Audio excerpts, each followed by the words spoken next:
வணக்கம், welcome to கதை திரட்டு. இந்த வீடியோவில் நம்ம என்ன கதை கேட்க போகிறோம்னா, சுஜாதா அவர்களின் பொறுப்பு. நம்ம சேனலை இன்னும் சப்ஸ்கிரைப் பண்ணாதவங்க சப்ஸ்கிரைப் பண்ணுங்கள். பக்கத்தில் இருக்கிற பெல் ஐக்கானை கிளிக் பண்ணி ஆல்ங்கிற ஆப்ஷனை ப்ரெஸ் பண்ணுங்கள். ஸோ தட் நான் போடுற கதைகளை உடனுக்குடனே நீங்கள் கேட்கலாம். 1997 குமுதம் ஆசிரியராக சுஜாதா அவர்கள் இருந்தபோது குமுதத்தில் வெளியான சிறுகதை இது. கதையின் முடிச்சு எப்படி அவிழப்போகிறது என்கிற எதிர்பார்ப்பு, அதை சுஜாதா அவர்கள் அடுக்கியிருக்கும் விதம், எல்லோருடனும் சண்டை போடும் கணவனின் சித்திரம், ஹாக்கி மட்டை என்று கதையை செலுத்தியிருக்கும் தொழில்நுட்பம், இவையெல்லாம் சுஜாதாவால் மட்டுமே முடியும். வாங்க கதைக்குள்ள போகலாம். சுதாகர் சாலை விபத்தில் இறந்த செய்தியை அவன் மனைவியிடம் உடனே சொல்லி அவளை ஆஸ்பத்திரிக்கு அழைத்து வர வேண்டிய பொறுப்பு என் தலையில் விழுந்தது. ஆபீஸில் ரமணன், செங்குட்டுவன், பிரடரிக், முத்துசாமி அனைவரும் இந்த பொறுப்பை ஏற்கவோ துணையாக என்னுடன் வரக்கூட மறுத்துவிட்டார்கள். இதெல்லாம் வெல்ஃபேர் டிபார்ட்மெண்ட் வேலை, நீ ஏன் இதில் போய் மாட்டிக்கிற? அந்த அம்மா மயக்கம் போட்டு விழுந்துட்டா யார் பொறுப்பு? இல்லைப்பா, சுதாகரோட உயிர் நண்பன் என்கிற தகுதியில் என்ன போக சொன்னா ஜிஎம். நண்பனா? சுதாகருக்கா? நீயா? இவன் தாண்டா அந்த சிடுமூஞ்சிக்கிட்ட 1-2 வார்த்தையாவது பேசியிருக்கான். உண்மைதான், சுதாகர் ஆஃபீஸில் மற்றவரிடம் வலிந்து எதுவும் பேச மாட்டான். 8 கேள்விக்கு ஒரு பதில் சொல்லிவிட்டு தன் வேலையில் ஈடுபடுவான். எப்போதும் அவன் முகத்தில் ஒரு விரோதம் இருக்கும். அவன் அந்தரங்க எண்ணங்களின் உலகில் குறுக்கிடுவது போல். கிட்டே பழக எப்படிப்பட்டவன்? அவனுக்கு ஏதாவது தனிப்பட்ட பொழுதுபோக்கு உண்டா? புத்தகம் படிப்பானா? மோர்சிங் வாசிப்பானா? எதுவும். ஆஃபீஸ் நண்பன் என்று சொல்லப்படும் எனக்கு கூட தெரிவதற்குள் இறந்து போய்விட்டான். என்ன பேசினோம் என்று நினைவு கூற முயற்சித்தேன். அடடா, இப்படி அல்பாயுசாக செத்துப்போகப் போகிறான் என்று தெரிந்திருந்தால் அவன் பேச்சை கவனித்திருக்கலாமோ என்று தோன்றியது. கணவன் இறந்த செய்தியை மனைவியிடம் அஞ்சல் செய்யும் பொறுப்பு வாழ்வில் மிக மிக அரிய சங்கடம். அதை சமாளிக்க எனக்கு அனுபவம் இல்லை. மேலதிகாரி அனந்தாச்சாரி சொன்னார், மெல்ல சொல்லு, அவங்க மனைவி கிராஜுவேட்னு பர்சனல் ரெக்கார்ட்ஸில் தெரியுது. அப்ளிகேஷன் போட்டால் நம்ம ஆஃபீஸ்லேயே 1 வருஷத்துக்குள்ளே வேலை கிடைக்கும்னு சொல்லு.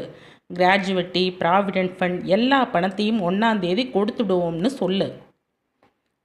சுதாகர் எங்கள் ஆஃபீஸில் செலக்டிவ் கிரேட் அட்மினிஸ்ட்ரேட் அசிஸ்டண்ட்டாக இருக்கிறான். மன்னிக்கவும், இருந்தான். அடுத்த ப்ரமோஷனில் ஆஃபீஸராகவும் தகுதி பெற்றிருப்பான். வயது சுமார் 35. இவ்வளவுதான் தெரியும். அவனை நான் ஆஃபீஸுக்கு வெளியே 2 முறை சந்தித்திருக்கிறேன். கல்யாணம் ஆனபோது, தீபாவளியில் நாங்கள் பிக்னிக் போன போது.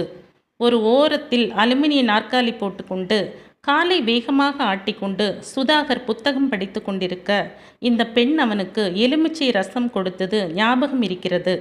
இறந்து போனவனை பற்றி சிறப்பாக நினைத்து பார்க்க எலுமிச்சை ரசம் போதுமா? அவள் பெயர் கூட ஞாபகம் இல்லை. அனந்தாச்சாரி சுலபமாக சொல்லிவிட்டார். ஆனால் துக்க செய்தி சொல்வது எப்படி என்று யாரும் புத்தகம் எழுதியிருப்பதாக தெரியவில்லை. பிரடரிக் சொன்னது போல் மயக்கம் போட்டு விழுந்து விட்டால் அவளை கைத்தாங்கலாக ஏந்தி கொள்வது ராசா பாசமாக இருக்குமோ? ஃபோன் பேசி முதலில் தெரிவித்து விடலாம் என்று நினைத்தேன். நேரில் செல்வதுதான் முறை. உடனே மருத்துவ உதவி தேவையாக இருந்தால் ஆஃபீஸ் காரிலேயே அழைத்து செல்லலாம்.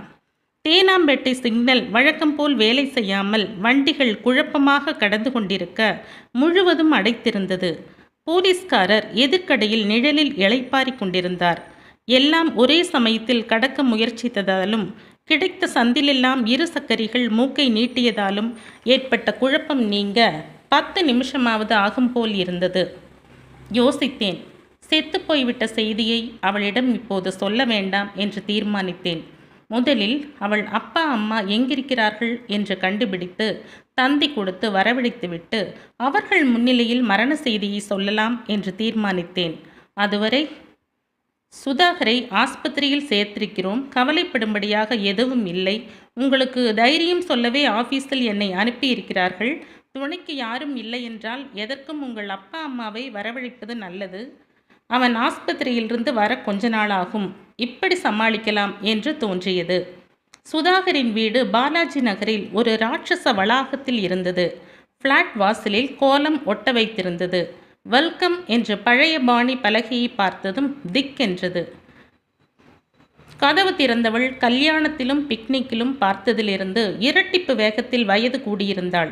புறக்கணித்த நரைக்கீற்று, கலைந்த கூந்தல், புடவை தலைப்பால் கன்னத்தை ஒத்திக்கொண்டு, அவர் இல்லையே, நீங்க யாரு? என் பேர் ரங்கநாதன்மா, சுதாகரோட கலீக்.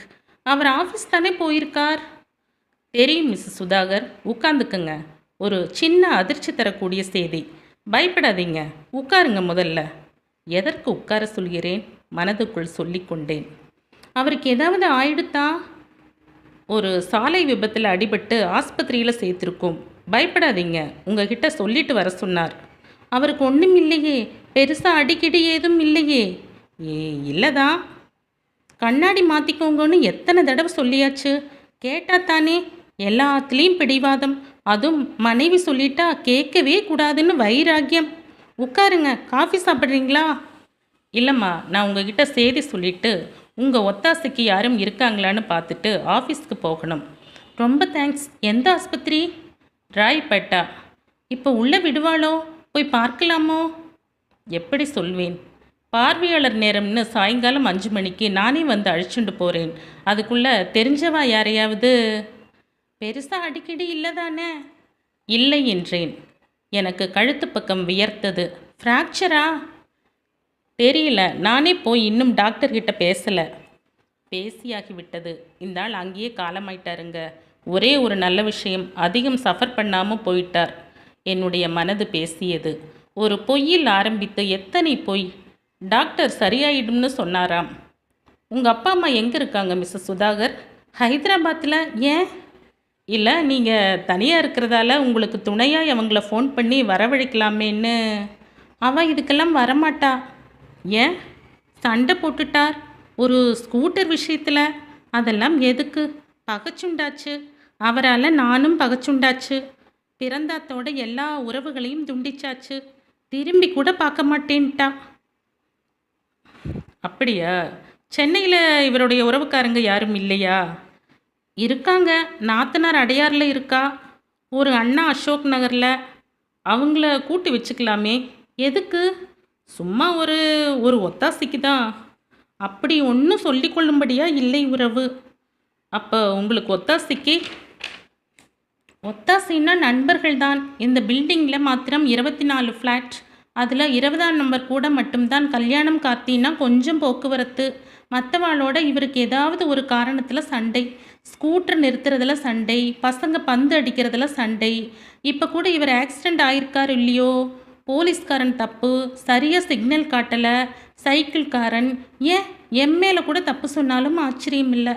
கார்த்தால சண்டை போட்டார், அதை ஏன் நினச்சுண்டு போனேன்னு இப்படித்தான் சொல்வாரே தவிர தான் சரியாக ஓட்டலேன்னு ஒப்புக்கவே மாட்டார். நல்ல வேளை நான் பின்னால் இல்லை. கொஞ்ச நாள் அடிபட்டு ஆஸ்பத்திரியில் இருந்தாலாவது புத்தி வரதா பார்க்கலாம். ஒரு நிமிஷம் இருங்க என்று உள்ளே சென்றாள். காஃபி எல்லாம் வேண்டாமா? சேச்சே, அவர் கோவிச்சுப்பாரே. ஏன் காஃபி கொடுக்கலைன்னு? கோவிச்சுக்க மாட்டார்.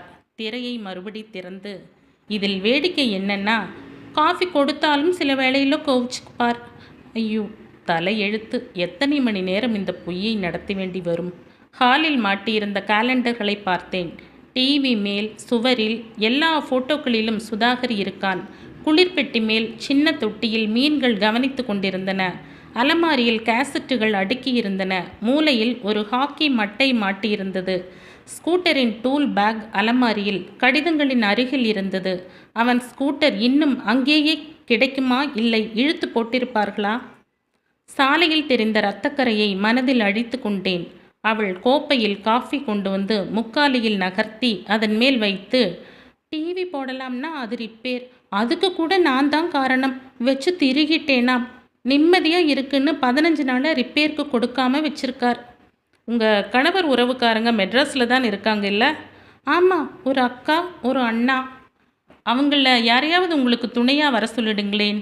2 பேரோடையும் சண்டைன்னு சொன்னேனே. அப்படியா? அண்ணா சுவீகாரம் போயிட்டார். அவருக்கு சொத்து பிரிக்கிறதுல. என்ன பெரிய சொத்து? ஒரு ஓட்ட வீடு. அதுக்கு கோர்ட்டுக்கு நடையாக நடந்தாச்சு. தனக்கு நிறைய எடுத்துண்டு இவருக்கு நாமம் போட்டான்னு. என்னவோ, நான் இதையெல்லாம் கேட்குறதே இல்லை. நான் உண்டு, என் குழந்தைகள் உண்டு. 2ஐயும் முனைஞ்சு படிக்க வச்சிட்டோம்னா கடமை முடிஞ்சது. உங்களை ஒன்று கேட்கணும் எனக்கு. ஆஃபீஸில் கூட இப்படித்தான் இருப்பாரான்னு எப்போ பார்த்தாலும் கோவிச்சுண்டு. இல்லைம்மா, அவர் வேலையை ஒழுங்காக செஞ்சிடுவார், அதிகம் பேச மாட்டார், அவ்வளவுதான். யாருமே வேண்டாம் அவருக்கு, உறவு வேண்டாம், சிநேகிதம் வேண்டாம், மணிக்கணக்காக மீனை பார்த்துட்டு இருப்பார். சைக்கிள் ரிக்ஷாக்காரன் மணியை சப்தமிட உள்ளே அந்த பெண் ஓடி வந்தாள். என்னடி, இதான் மஞ்சு, மாமாவுக்கு அல்லோ சொல்லு. மம்மி, இன்னைக்கு எனக்கு சுட்டி. எதுக்குடி, யாரும் செத்து போயிட்டா என்று கைகொட்டி சிரித்தாள். செத்து போனதுக்கு சிரிக்கக்கூடாது கண்ணு, அழனுமா. மாமாவுக்கு ரைம் சொல்லு. மாமா யாரு? அப்பாவோட ஃப்ரெண்டு, ஆஃபீஸில் வேலை செய்கிறவர். உங்கள் பேரை கூட கேட்டு வச்சுக்கல, என்னவோ சொன்னீங்களே. ரங்கநாதன். அந்த பெண் சுருக்கமாக இரட்டை பின்னல் பின்னி உப்பலான கன்னத்துடன் நெற்றியில் பொட்டுடன் கடவுளின் அடையாளங்கள் இன்னும் பாக்கியிருந்தன. ஐயோ, எப்படி இவள் இந்த செய்தியை தாங்கிக் கொள்ளப் போகிறாள்? உங்களுக்கு கல்யாணம் ஆச்சா என்றாள். இல்லைம்மா, தங்கிக்கு கல்யாணம் தள்ளிண்டு போகிறது. நிம்மதி. கல்யாணம் பண்ணிக்காதீங்கோ, நாங்கள்லாம் லோல் படுறது போகிறோம். ரொம்ப பாடு. பிள்ளைங்களை வளர்க்குறதும் மாற்றி மாற்றி அவங்களுக்கு உடம்புக்கு வர்றதும், அப்புறம் எதுக்கு கோவிச்சுப்பார் எதுக்கு கோவிச்சுக்க மாட்டார்னு இவரோட 13 வருஷம் குடித்தனம் பண்ணியிருக்கேன். இன்னும் எனக்கு புரிபடலை. இது இல்லாமல் அவர்கிட்ட சொல்லிடாதீங்க. ஏற்கனவே முன்கோபம். அப்புறம் 1 மாதம் பேச மாட்டார். நான் காஃபி அறிந்துவிட்டு புறப்பட தயாரானேன். சாயங்காலம் ஆஸ்பத்திரிக்கு வரணுமா? டிஸ்சார்ஜ் பண்ணிடுவாளா? நான் வந்தா நீ ஏன் வந்த? ஆசாமி செத்துத்தான் போயிட்டானான்னு கத்துவார். செத்துத்தான் போயிட்டான் என்று இவளிடம் சொல்லும் பொறுப்பை ஏன் ஒத்தி போடுகிறேன்? தனியாக ஒரு துயர மனைவியை சமாளிக்கும் அனுபவம் இல்லாததாலா? தயக்கமா? ஆஸ்பத்திரியிலிருந்து சாயந்தரத்துக்குள்ளே வரமாட்டார். அதனால் யாராவது உறவுக்காரங்களை கூட்டு வச்சுக்கிறது தான் நல்லது. அவர் பிரதர் அட்ரஸ் சொல்லுங்க. முட்டாள் பெண்ணே, உனக்கு உள்ளுணர்வில் தெரியவில்லையா? பிரதர் அட்ரஸ் இல்லை. பரவாயில்ல, நான் ரோஹிணியை 20ஆம் நம்பர்லேருந்து கூட்டி வச்சுக்கிறேன். நீங்கள் என்னை பற்றி கவலைப்படாதீங்க, அவரை கவனிங்க. அப்போ ஒன்று பண்ணுறேன், நான் ஆஸ்பத்திரி போயிட்டு நாங்கள் வந்து பார்க்கலாமான்னு கேட்டுருங்க. மற்றவன் மனைவியிடம் துக்க செய்தியை சொல்லும்போது மற்றொரு பெண் இருக்க வேண்டும். கட்டி அணைத்து அழ ஒரு மார்பு வேண்டும். ஆஃபீஸிலிருந்து மாலதி, சுதா யாரையாவது போய் அழைத்து வந்து விடலாம். அதுதான் சரி. அதனால் தான் இன்னும் சொல்லாமல் மென்று முழுங்குகிறேன். புறப்படும்போது மூலையில் இருந்த அந்த ஹாக்கி மட்டையை மறுபடி பார்த்தேன். சுதாகர் ஹாக்கி ஆடுவாரா என்றேன். எப்பவோ ஆடியிருக்கார். இப்போ நாய் பூனையெல்லாம் அடிக்கிறதுக்காக வச்சிருக்கார். அந்த பெண், இதால அம்மாவையும் அடிப்பா, என்னையும் அடிப்பா அப்பா என்றாள். மஞ்சு தன் மேல் சட்டையை உயர்த்தி திரும்பி, அம்மா அந்த தழும்பு காமி மாமாவுக்கு முதுகுல. ஏய் பொய், இவ ஏதோ சொல்றா என்று என்னை அவசரமாக பார்த்து அவள் சட்டையை சரிப்படுத்தினாள். நான் புறப்பட்டு ஆஃபீஸ் காருக்குள் ஏறினேன். வாசல் வரை வந்து இருவரும் நிற்க அந்த பெண் சின்ன விரல்களை விரித்து டாட்டா காட்டினாள். போலாங்களா? கொஞ்சம் இருப்பா. காரை விட்டு இறங்கி மீண்டும் அவள் அருகில் சென்றேன். மன்னிச்சுக்கங்க, நான் உங்ககிட்ட உண்மையை மறைச்சிட்டேன். உங்கள் கணவர் சுதாகர் ஆக்சிடெண்ட்டில் செத்து போயிட்டார். பாடியை மார்ச்சுரியில் வச்சிருக்காங்க என்றேன். அவள் சலனமில்லாமல் என்னை பார்த்தாள். இதோட இந்த கதை முடியுது. இந்த கதை உங்களுக்கு பிடிச்சிருந்தா லைக் பண்ணுங்கள், ஷேர் பண்ணுங்கள், சப்ஸ்கிரைப் பண்ணுங்கள். மற்றும் ஒரு இன்ட்ரெஸ்டிங்கான கதையோட அடுத்த வீடியோவில் சந்திப்போம். பாய், தேங்க்யூ.